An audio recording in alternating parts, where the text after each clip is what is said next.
Hello. So here we are. You're home. Actually, you're really at the Sadaka auction right now, and I'm recording a class for you tonight because we're not going to have class. We're going to be watching the Michael Cohen hearing, hopefully. But I want to make sure that everything is clear on this particular point about broad and strict construction. This is one of the most important things that we do in this early period. And if you really have a sense and understanding of it, you're going to be in much better shape going forward in terms of understanding the role of the Constitution. So again, Hamilton is much more in the perspective of the Constitution provides the Congress the ability to make laws that allow the country to create laws and allows the government rather to create laws to govern the people as we evolve in time, as things become necessary, that things we maybe didn't think about right off the bat that we can now do, and will set up this ability for Congress to fix any errors we might have made. The elastic clause, which is in, as we said, Article 1, Section 8, that last paragraph talks about Congress. That's in the first part of the paragraph of Article 8, first paragraph. It says, Congress shall have the power to make all laws necessary and proper for carrying into execution the foregoing powers. That's the critical piece there. That if it says in the Constitution that you get to do A, B, and C, then this is where the implied powers come from. And this is really what we're talking about here are implied powers, that the implied powers allow Hamilton to create this institution because it says we can coin money. It says we can have tariffs. It says we can collect bonds. We can issue currency. All of that. It's logical then to imply that there's got to be some entity that does it, right? Well, that's where the elastic clause comes in. The elastic clause says you get to do that. So Hamilton's response to this is it's going to be a bank. Fine. Here comes Jefferson and Madison, still very concerned. Not that they're anti-federalist. Jefferson probably is more anti-federalist and more concerns about the Constitution, definitely than Madison, because Madison wrote the Constitution. But at this point, Madison has already seen the government sort of expanding its power, and that government seems to be kind of moving away from the role of the states. And his concern is that the government's going to continue to get really, really powerful and they're going to lose their authority. So his whole thing is we need to make sure that we stick to, and again, he also wrote the 10th Amendment because he was the author of the Bill of Rights. So when he wrote the 10th Amendment and he did that, it was to kind of counterbalance a little bit the elastic clause, which says, that if it's not explicitly stated in the Constitution, not delegated to the United States by the Constitution, then those powers are reserved to the states. Because again, Madison and Jefferson are very concerned about the federal government becoming too powerful. They're also, frankly, very concerned about the power of Hamilton. They are very concerned that Hamilton is almost monarchical in his approach to governing, and they were very concerned that he was leading Washington astray.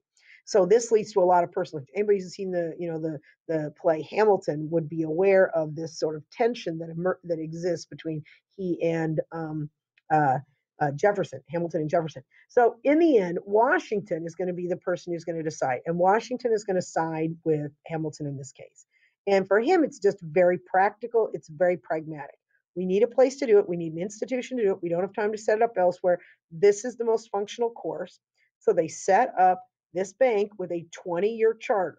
So it's got a 20-year charter. So if you think about it, it's got a 20-year charter, meaning that for the next 20 years, this first bank in the United States is going to be in operation. Okay, for 20 years. Then in 20 years, we can reevaluate, decide if we want to do it again. But for right now, the first bank in the United States is good for 20 years. You're going to have lots of tension going forward between those people who believe that the Constitution has to be interpreted strictly and those who believe that we're perfectly legit in interpreting the Constitution in a broader fashion. There's some reflection in the parties to this, but I'd be careful and cautious at this point to put too much into that right away. That will evolve, and we'll talk about that over time. So this next thing is about tariffs. The fourth of the Hamiltonian plans that in terms of economics is about tariffs. And the tariff at this point is very simply a tax on imported goods. So you need to pay for and support federal programs. This tariff, the money that comes in from that, is going to come and bring us the ability to do that. Okay, so let me just go through and clarify for you exactly how these tariffs work and exactly what's involved in the tariffs. Oops, I went too far. This one here. All right, so here you've got a situation, looks like I left it kind of a mess here, where you've got Europe, and you've got Europe over here, who Europe has been making things in their factories. So here's England right there. So England's been making items in their factories for years, like lots. They have decades, centuries actually. And I'm gonna do shoes because I think shoes are just a lovely thing that everybody wants, and everybody wants a Johnson shoe made in England. Okay, that's really nice. There we go. Okay, that's my Johnson shoe. Okay, so there's my shoe. This shoe made in England can be made for $1. Okay. So this product, when it comes to compete with against the American products this time that we're making and selling, the cheapest we can sell ours for on the market, the same kind of shoe. So it's basically the same basic shoe. I'm going to put a little different heel on it there. Same basic shoe we sell, but the cheapest we can do it is $1.10. Okay, so you've got an English shoe and an American shoe. This shoe made in America. This shoe here made in England, and they're both sitting on the shelf in a store. And you go in to buy, and you're looking, and you're thinking, "Wow, well, why would I pay $1.10 for that shoe? That shoe looks perfectly good to me, so I'm going to buy the English shoe." Well, this is where the tariff comes in. The tariff is going to try to allow Americans to have a little more control over the products that are being sold from abroad. So that stop sign there is basically a fee being charged or a tax being charged. So in this case, we're going to go with a tax of 8%. Okay, so there's our 8% tax that's only charged on the product coming in from England. So now when the shoe is sitting there on the shelf, it's not $1, but it's $1.08. So now what have we done? We've made American products more competitive with European products or English products, but we've also created 8% of the money that's going to go directly to the government, and it's going to go into the government coffers and allow the government some money to do all the kinds of programs and run the kinds of things that they need to do. So that's one of the big issues that's going on here with the tariff is they want a way to both raise revenue and this idea of revenue here and this notion of revenue, but they also gives them an ability to protect American industry a little bit. So it's really twofold, revenue and industry. Okay, this is called the tariff of 1789. This is number 4 in Jefferson's plan and his sort of direction that he's going in terms of his 5 big economic programs. This one here, this program down here talks about how a tariff works in the United States. So in this case, you've got British cloth at $4. Here's the 25% tariff, meaning the cheapest the British can sell their stuff is $5. Well, we still make ours and sell them for $4. So in this case, $5 for fabric versus $4 for fabric. Theoretically, most of us being cheapskates, we're going to what? Buy the cheaper product. So that's great for us. But again, the idea at this point is not really about protecting industry. That's going to come a little bit later. That's going to be more about this point bringing in revenue. Okay, so when we go forward here, we now get to the 5th, and this is the final of Hamilton's programs. This is a program that refers to the excise tax. Okay, if you look at excise tax, an easy way to think about it is that X, think of extra. And when you think of extra, think of things that are not necessary. So if you're going to put a tax on food, that hurts everybody because we basically need food to live, right? So that seems to hurt everybody. It's not a great thing. Even the poor people, people who can't afford it.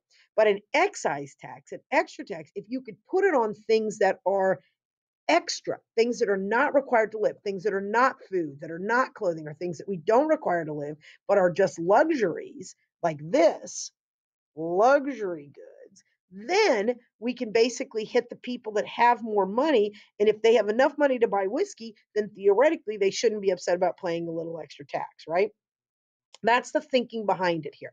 So in this case, we've got it set up where we're going to apply a tax, an excise tax to whiskey. Now, the whole point of this is revenue to come in to support the government. Okay. And it's a way of getting money to the government without hurting people and without, causing too much harm to people who were at the margins. Well, here was the situation that we did not consider. And again, this goes into something that I like to talk about in history called the law of unintended consequences. We passed this law thinking we're doing a great thing to help people out, right? But we didn't really understand all the implications of the law when we passed this whiskey law. So when we passed the whiskey law, here's a way that we did not expect it to hurt people. And to understand this, we have to travel to Western Pennsylvania. So if you look at the chart here, here's the state of Pennsylvania. Okay, here is, if you look out here in west, here's Donkey. Here's Donkey, and Donkey is my donkey, where we grow corn. And you see all the corn plants I have here? These are all my lovely corn plants I grow. Well, here's what happened for many years is I would take my corn that I would grow, I would take it and I would bring it on Donkey, and me and Donkey, oops, I'm gonna fall apart here. Me and Donkey would travel over the mountains to Philadelphia where I would sell it. Now, to understand why this is a problem, is you need to pay close attention to the geography of Pennsylvania. So if you look at the geography here, you got the Allegheny Mountains and the Appalachian Mountains. So basically, there's a mountain range that runs through central PA. Well, I get out here in western Pennsylvania and I grow all this corn. The only way I can get it, I can't ship it. There's no river to ship it to Philadelphia. There's no way to get it. I have to carry it on my trusty steed here. Here, my trusty steed, my donkey, and my donkey's got to go up over the mountains, and eventually I'm going to get down here to Philadelphia where I'm going to be able to sell my stuff. Okay? Well, the farmers aren't making that much money when they do this, right? It takes forever. It takes a long time to get it there, and it's hard. I apologize for the smart notebook. That's a pain that it's sitting right there. But it's hard for them to be able to get a lot of products to market. So the farmers get really, really smart. And they decide, you know what? Instead of bringing Donkey, carrying all that wheat, all that over the mountains, because again, we're in the same situation here. We've got that same set of mountains along here. So here's our mountain range here. This time, we take our grain in our corn and we turn that grain using our trusty still. That's what it's called. And we take our still and we pour it in here and we heat it up and it comes out as, oops, a blue line. It comes out as whiskey. No longer is my trusty steed just carrying corn, but my trusty steed is carrying whiskey. So now when I take my trusty steed up over the mountains and sell my trusty steed and I bring it and I start selling whiskey in Philadelphia, I make a ton more money because people are willing to pay a lot more money for whiskey than they're willing to pay for grain. So this is great. So finally, the farmers out west in western Pennsylvania start making good money. Whoops, problem. They shift from selling grain to selling whiskey because it's more profitable. What they did not expect, nor did the government foresee, was when they placed a tax on whiskey, who was going to get hurt? Not just people using luxury items, but me and my lucky steed here. So what ends up happening is this tax collector guy, this guy here, I made a nice big tax collector man for you to see. See him? Oops. There we go. My tax collector here, this guy is going to stop us and make us pay tax for selling it. So what happens is either the people who are buying the whiskey now are going to stop buying it because the whiskey tax is so expensive. It's going to make it a lot harder to purchase the whiskey and it's going to make it a lot more expensive. So they stop buying the whiskey. And so what's going to happen to my sales? The sales of my whiskey is going to go way down. So now what I didn't do anything wrong. I didn't get a chance to vote on this. I didn't get a chance to do this. But the farmers who live out west are getting hit with a tax that nobody else is getting hit with the tax with. So in the summer of 1794, these farmers get really, really angry. So in the course of being really, really angry, What do they do when they think back to what did the people of the past do when they were upset with the government? What did Nathaniel Bacon do? What did Daniel Shays do? When Bacon and Shays and people like him were upset with the government, what they did was they took the law into their own hands and they rose up and they said, we ain't taking it anymore. And that's what ultimately leads to what is known as the Whiskey Rebellion. In 1794, farmers in Pennsylvania, and I think specifically here, it's important to note that this is in Western Pennsylvania. So make sure you clarify this. This is in Western Pennsylvania. Refused to pay the taxes. Look at these lovely signs. Liberty or death. No taxation or equal taxation, no excise. Because they felt like this was a tax, sort of like what happened with Shea, where they were being sort of targeted and specifically paying a tax that nobody else had to pay. 400 whiskey rebels. They're under the phrase of liberty and no excise. And this becomes a big deal because it's the first time the government under Washington, the federal government, that because we didn't have a government with Shea, we were in that Articles of Confederation period. Now we've got a federal government. So now what's Washington going to do? You know, people are very concerned. You know, this is a real challenge to federal authority. Without hesitating, George Washington is going to send in the federal army, and he is going to crush the Whiskey Rebellion. 13,000 troops against this few hundred men. Okay, totally stopped it. Okay, and this surprises a lot of people because Washington seems like such a mild-mannered guy and such a good guy, and he is. But his rationale is very important, and really, I want you to take this to heart. He believed fundamentally that the people do not decide which laws they follow and which laws they disregard. That the federal government pass laws equally. You don't like it, there is a recourse. You go to your representative, you work that way. But nobody takes the law into their own hand and just outright disregards federal authority. Okay, this is a precedent that he establishes. There's that word again, precedent. And if you remember what precedent is the first time we do something that establishes the pattern or tradition of how we handle things. This is a precedent that establishes the adherence to federal authority. So here you got a picture of George Washington and basically telling these guys, you got to pay or else, or you're going to go to jail. There's a big trial. Three people are going to be killed during the Whiskey Rebellion. 4 people are going to be arrested. 2 are going to be sentenced to death. Approximately 150 Pennsylvania farmers are going to be tried for treason.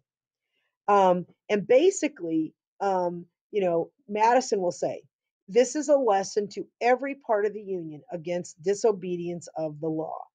Jefferson, on the other hand, was freaking out.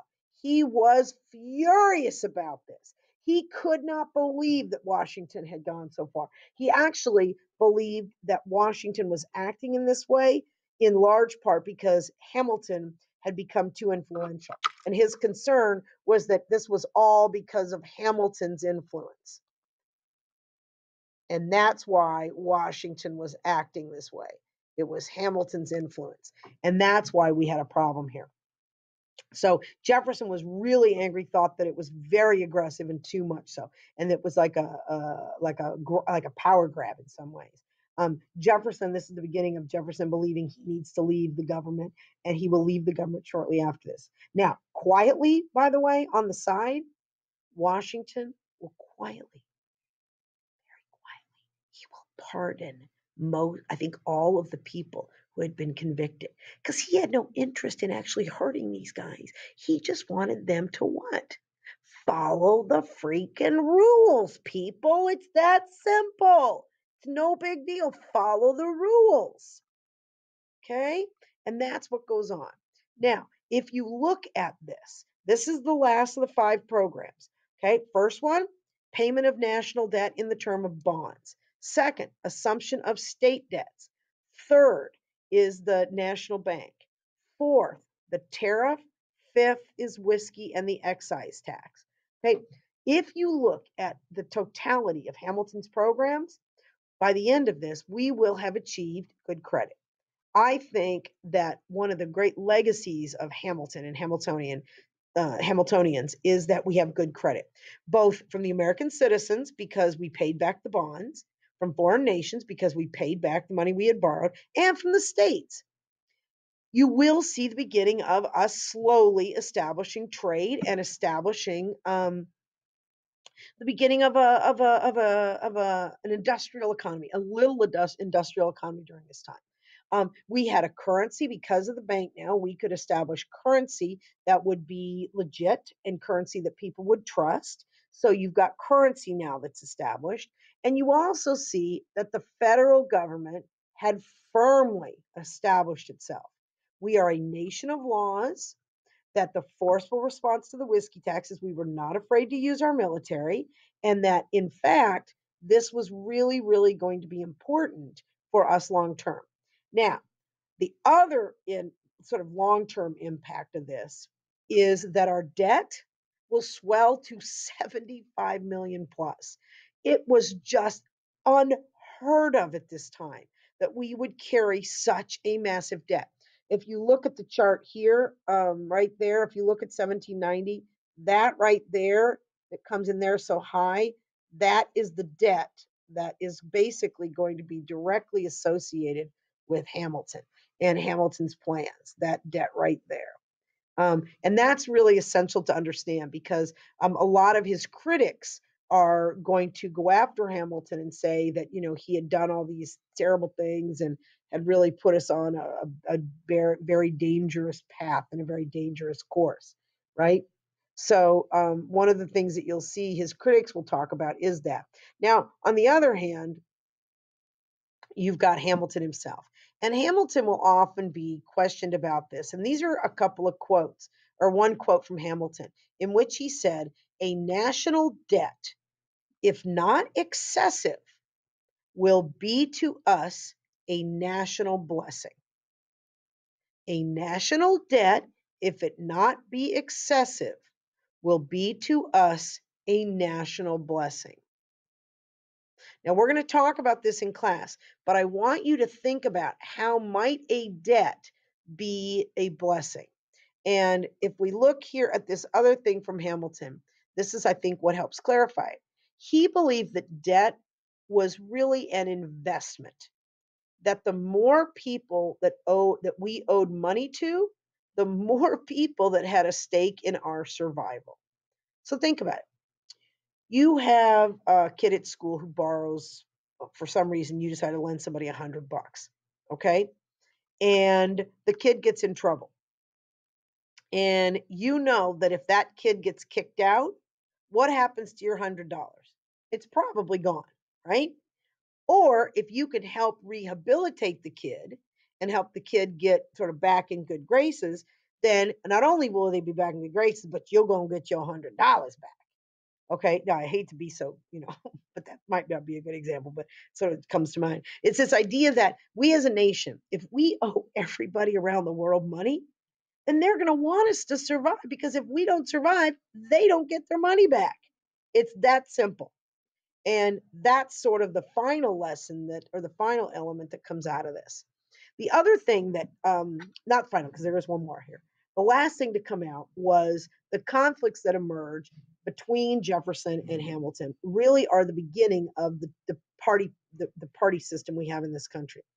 Jeffersonians, or what we will call Democratic Republicans, I'm not kidding, Democratic Republicans. Now you'll notice the quotes around Republican, because even though they're Democratic Republicans, we tend to refer to them as the early Republicans. Not like Republicans today. There's no correlation between historical Republicans of this period and Republicans today, nor are there correlations between the Democrats.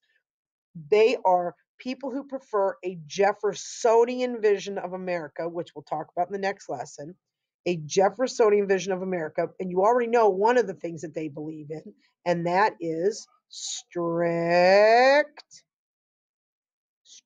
construction or strict interpretation, or those who prefer a Hamiltonian view, and those people will be known as Federalists. Same people who supported the Constitution, a powerful, strong central government. Matt, these are people who would fall more into the camp of what we would call the broad constructionists. Okay. All right. So that's where we're going to stop tonight. We'll pick up some of this later. And this is where the lesson stops for tonight. Okay. We will touch base soon. And again, we have class tomorrow. We're watching the Michael Cohen thing. And then hopefully we have a great trip to Philly and we'll go from there. All right. This is exactly 25 minutes long. So that's what it is. All right. Thanks.